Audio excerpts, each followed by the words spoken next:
Okey, sebelum aku nak mula, kau tengok aku sendiri. Aku pakai baju round neck, warna hitam. Simple je. Aku pun duduk dekat rumah je. Kalau lah kau tengok aku buat video ni pun, itu pun saja-saja. Isi masa lapang. Weekend pun sama. Kalau orang lain keluar, aku ni buat apa? Tengok kipas. So, kalau kau tanya, orang yang layak untuk ajar kau jadi miskin, itu mungkinlah aku. So, aku nak kongsikan dekat korang ni tips jadi miskin. Tips yang pertama, bila kau dapat gaji, kau enjoy dulu. Kalau boleh, simpan duit tu last kali. Lepas tu, katakanlah pukul 8 gaji masuk. Kalau boleh, pukul 8.30 dah pergi shopping dekat Shopee, TikTok dan beli Foodpanda. Asalkan awal bulan je mesti kau bahagia. Nanti kalau dekat hujung bulan baru kau menderita. Tips nombor 2, jangan buat apa-apa. Katakanlah kau bangun pagi, scroll je TikTok, scroll je handphone.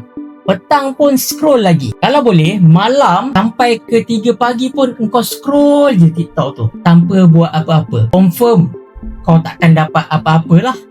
Tips nombor 3, kau tak payah tahan ego kau. Kau perlu wajib jangan belajar. Katakanlah kau jumpa dekat TikTok macam sekarang ni lah, orang ajarkan ilmu keuangan, ilmu emas. Kau pastikan kau cepat-cepat jawab, alah hidup aku ni lain dan hidup kau ni lain. So kau jangan nak menyebut. Kau komen macam tu. Padahal diam-diam kau pun nak ubah hidup kau.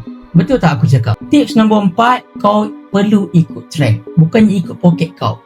Let's say lah kawan kau nama Nasrul, dia beli iPhone 17. Kau tengok dia upgrade handphone, kau pun wajib upgrade. Dan ada member kedua, Ahmad, dia pergi dekat kafe beli kopi RM18. Kau pun perlu follow lah bro. Baru ada start. Esok katakanlah duit minyak kau ni tak ada, tak apa. Kau tolak je motor sambil maki dunia ni. Tips nombor 5 yang terakhir, kau buang je masa macam masa ni bukan nyawa kau. Kalau lah weekend, kau boleh tulis je plan hidup kau, tapi kau pilih untuk tidur ataupun pandang dekat ceiling. Sebab apa? Kau ni loser. Kau buat benda tu, confirm hidup kau ni boleh jadi miskin. So nak bagi tahu tu je lah. Cukup lah untuk kau kekalkan hidup kau ni level ni sampai ke tua. Sampai ke tua kau ni akan miskin. Kalau lah kau rasa sakit hati dengan Nazrin ni, rasa pedih, itu bermaksud ayat yang aku cakap ni kena dekat batang hidung kau. Kalau lah kau nak ubah satu benda je dulu. Tak payah buat semua. Dan kalau kau tak nak ubah, nak bagi tahu, welcome to the club. Meja depan aku ni ada kerusi kosong. So kita boleh jadi geng. Geng apa? Geng round neck yang miskin. So, hai orang miskin,